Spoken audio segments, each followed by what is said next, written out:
할렐루야. 주님의 이름으로 환영하고 축복합니다. 오늘도 새벽 제단에 나오신 모든 분들 주님께서 말씀을 통하여 은혜를 주시고 또 축복해 주시기를 원합니다. 오늘 말씀은요, 욥기 3장 1절부터 10절까지 말씀입니다. 욥기 3장 1절부터 10절까지 말씀입니다. 하나님의 말씀입니다. 그 후에 욥이 입을 열어 자기의 생애를 저주하니라. 욥이 입을 열어 이르되 내가 난 날이 멸망하였더라면 사내 아이를 베었다 하던 그 밤도 그러하였더라면 그날이 캄캄하였더라면 하나님이 위에서 돌아보지 않으셨더라면 빛도 그날을 비추지 않았더라면 어둠과 죽음의 그들이 그날을 자기의 것이라 주장하였더라면 구름이 그 위에 덮였더라면 흑암이 그날을 덮었더라면 그 밤이 캄캄한 어둠을 잡혔더라면 해의 날 수의 수와 달의 수에 들지 않았더라면 그 밤에 자식을 베지 못하였더라면 그 밤에 즐거운 소리가 나지 않았더라면 나를 저주하는 자들 곧 리워야단을 격동시키기에 익숙한 자들이 그 밤을 저주하였더라면 그 밤에 새벽별들이 어두웠더라면 그 밤이 광명을 발할지라도 얻지 못하여 동틈을 보지 못하였더라면 좋았을 것을. 이는 내 모태의 문을 닫지 아니하여 내 눈으로 환난을 보게 하였음이로구나. 아멘. 기도하시겠습니다. 할렐루야. 아버지 하나님 감사합니다. 이 아침 아버지 하나님께서 이 욥기 말씀을 통하여서 우리를 만져주시고 위로해 주시고 또 주님의 놀라운 권능으로 주님께서 우리를 붙잡으시고 인도해 주시사 아버지 하나님 오늘 은혜 가운데로 나갈 수 있도록 도와주시옵소서. 모든 말씀 예수님의 이름으로 기도드렸사옵나이다. 아멘. 모든 것에는 다 때가 있습니다. 솔로몬은 범사에 기한이 있고 천하 만사가 다 때가 있다고 우리에게 삶의 지혜를, 인생의 지혜를 나눠주고 있습니다. 그러면서 인생에 있어서 때에 따라 우리가 보고 경험하는 수많은 변화들이 있죠. 특히 우리가 매주 산에서 주일 예배를 드리고 있는데 봄부터 시작해서 여름을 지나 지금 가을이지 않습니까? 계절의 변화를 몸소 경험하고 있죠. 나무의 가지와 잎사귀들이 무성해져서 그늘이 되고 이제는 서서히 나뭇잎들의 색이 변하여서 알록달록해지고 바람도 점점 선선해지는 것을 느낄 수가 있습니다. 이런 계절의 변화를 통해서 우리도 함께 변하지 않습니까? 우리의 겉모습도 변하고 속모습도 변하고 모든 것이 미세하게나마 계속해서 변합니다. 모든 것에는 다 때가 있기 때문에 주님께서 허락하신 귀한 시간 속에 주님의 말씀대로 사는 것이야말로 시즌마다 때마다 열리는 열매를 맺고 또 즐기는 비법인 줄 믿습니다. 인생에는 수많은 시즌이 있습니다.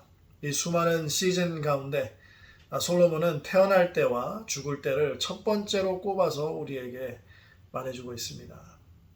한 생명이 이 땅에 태어난다는 것이 이 세상 어느 것보다 신비롭고 또 어느 것보다도 귀하죠. 다른 생명체와는 달리 우리 인간은 하나님의 형상을 갖고 태어나기 때문에 인간의 생명은 그 어느 생명보다도 귀하고 또 거룩합니다.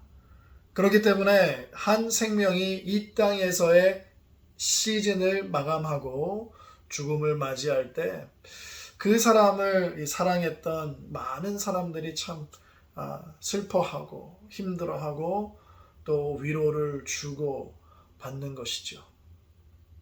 주님은 나사로가 죽었을 때 그가 부활할 것을 아셨음에도 불구하고 그의 누이들과 함께 눈물을 흘리며 애통해 하셨습니다. 주님께서도 눈물을 흘리시고 애통해 하실 정도로 육신의 죽음은 슬프고요. 때로는 감당하기 어려울 때도 있습니다. 모든 생명이 태어나는 것에는 순서가 있을지라도 우리에게 일어나는 여러 가지 일들로 인해서 안타깝게도 비극적으로나 또 여러 가지 일들로 죽음을 일찍 맞이하는 경우가 적지 않습니다. 욥도 마찬가지인데요. 그는 하루 만에 모든 것을 잃었던 사람입니다. 재난과 강도 때문에 욥은 많은 종들과 가축들이 죽었고요. 또 자녀들은 집이 무너져서 모두 목숨을 잃고 말았습니다. 이때 욥은 하나님을 고통스럽게 통곡하는 가운데 땅에 엎드려져 예배를 드렸습니다.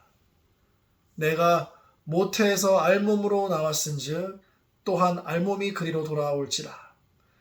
주신 이도 여호와시요 거두신 이도 여호와시오니 여호와의 이름이 찬송을 받을지어다 라고 고백하죠. 어느 날 사단이 하나님과 다시 대면하여 대화를 나누는 장면이 나옵니다. 2장에서. 욥의 변하지 않는 그 믿음을 보고 사단은 더 악랄하게 나옵니다. 그의 뼈와 살을 치소서. 그래야면 틀림없이 주를 향하여 욕하지 않겠나이까. 이 대목에서 여러 가지 영적 진리를 우리는 발견할 수 있습니다. 사단은 우리로 하여금 하나님으로부터 떼어내기 위해서 우리의 건강까지도 해하여서 하나님을 욕하게 하고 죄를 짓게 한다는 것. 그리고 또 하나는 그런 목적으로 우리를 공격할지라도 우리가 반드시 죄를 지을 것이라는 보장을 못한다는 것입니다. 보장을 못해도 해보는 거예요. 그렇게 해봤더니 잘 됐거든요. 인간이 쌓아올린 부와 명성과 또 거기에 또 사랑하는 식구들, 자녀들을 쳤더니 하나님을 욕하고 저주하거든요. 하나님을 떠나거든요.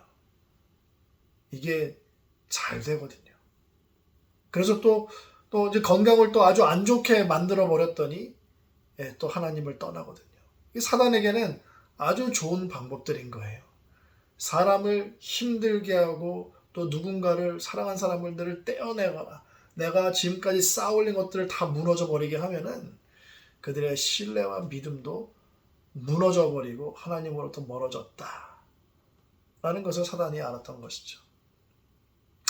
고통을 당하는 당사자에게도 잘 통하는 방법이지만 그의 배우자 또는 사랑하는 가족들에게도 매우 잘 통하는 방법이기도 하니까요. 온몸에 종기가 나서 고통받고 있는 고통과 슬픔 가운데 몸부림치면서도 예배하고 찬양하고 있는데 욥의 아내는 어떻습니까? 하나님을 저주하고 죽으라고 권하고 있어요. 남편이 겪고 있는 고통이 얼마나 참혹했으면 아내가 그렇게까지 말했겠습니까? 눈뜨고 볼 수가 없는 거예요. 근데 가만히 생각해 보면 욥의 아내도 모든 것을 잃었잖아요. 욥만 잃은 게 아니잖아요. 수많은 종들, 가축들, 자녀들까지. 욥의 마음을 이해하는 거죠. 게다가 자기 남편은 이 온 몸이 종기로 덮여버렸으니 남편의 고통을 공감하고 있습니다. 그리고 욥의 아내는 그런 남편에게 하나님을 저주하고 죽으라고 말하죠. 그런데 참으로 신기한 것은요, 욥도 그렇게 하지 않았지만 아내도 하나님을 저주하지 않아요.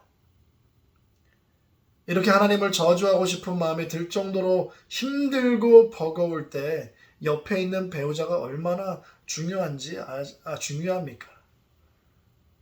옆에 있는 사랑하는 식구들이, 영적인 형제 자매들이 얼마나 중요합니까? 함께 슬퍼해주고 함께 공감해주고 마음을 헤아리려고 하는 그 배우자, 이 사랑하는 가족들이 곁에 있을 때 그래도 좀 그나마 힘이 나지 않겠습니까? 정말 할 수 있는 만큼 살아보려고 발버둥 치지 않겠습니까?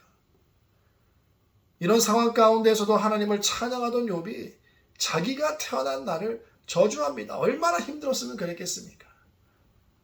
10절에 그의 마음이 잘 표현되어 있어요.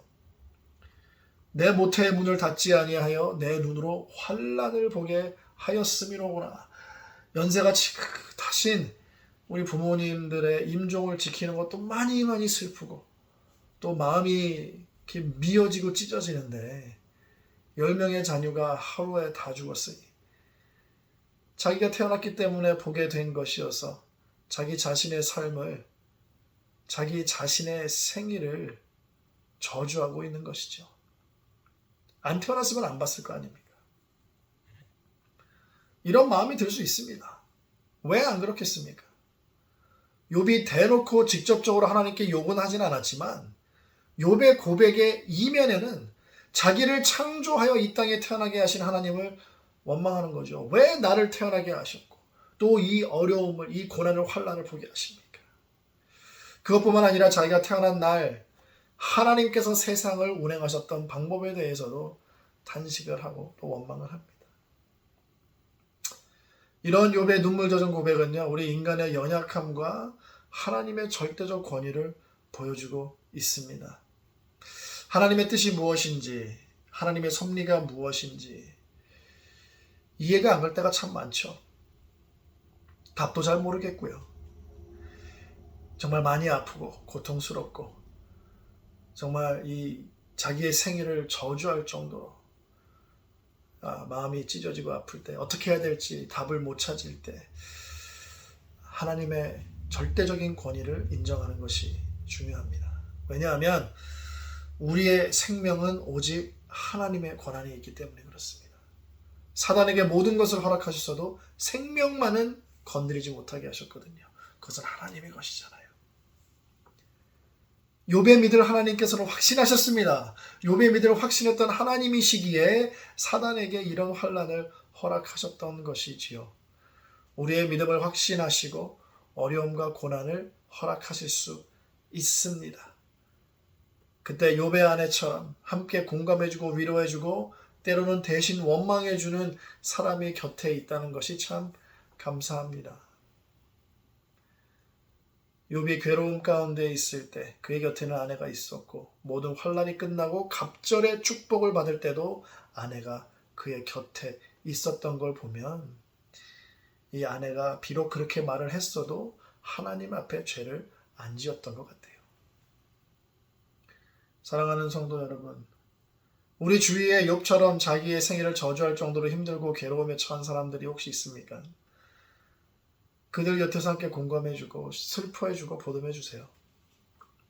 그럴 때 고난을 허락하신 하나님의 절대적 권위가 부정적으로 다가오지 않고 오히려 주님의 절대적 권위 때문에 그를 붙잡게 된답니다. 육신의 고통 가운데 있는 사랑하고 귀한 형제 자매 그리고 우리 성도 여러분, 하나님은 여러분들의 믿음을 확신하십니다. 비록 고난과 환난 가운데 있으실지라도 여러분의 생명을 그 누구에게도 맡기지 않고 직접 막 붙잡고 계신 주님의 절대적 권위에 붙잡혀 사시는 여러분들 다 되시기를 주님의 이름으로 축복합니다. 기도하시겠습니다. 할렐루야. 아버지 하나님, 오늘 말씀 감사합니다.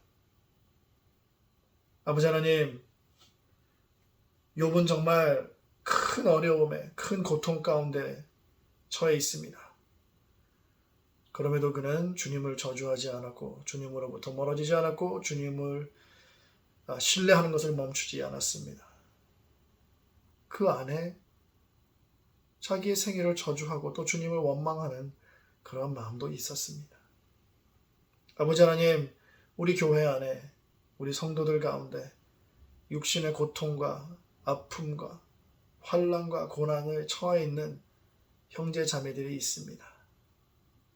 육신적으로 뿐만 아니라 영적으로도 감정적으로도 정신적으로도 여러 면에서 어려움과 고난과 환난을 겪는 형제 자매들이 있습니다. 아버지 하나님, 우리의 생명을 주관하신 주님께서 이 시간 찾아가셔서 만져주시고 주님께서 꽉 그들의 생명을 붙잡아 주시고 아버지 하나님, 그들이 탄식하며 애통하며 울부짖을 때에 주님 그들의 기도를 들으시고 아버지 하나님, 그들의 육신, 그들의 영을 이 시간 치유하시고 회복시켜 주시옵소서. 오늘 하루도 주님 안에서 믿음 가지고 살아나갈 때 홀로 영광 받으시기 원합니다. 모든 말씀 예수님의 이름으로 기도드렸사옵나이다. 아멘.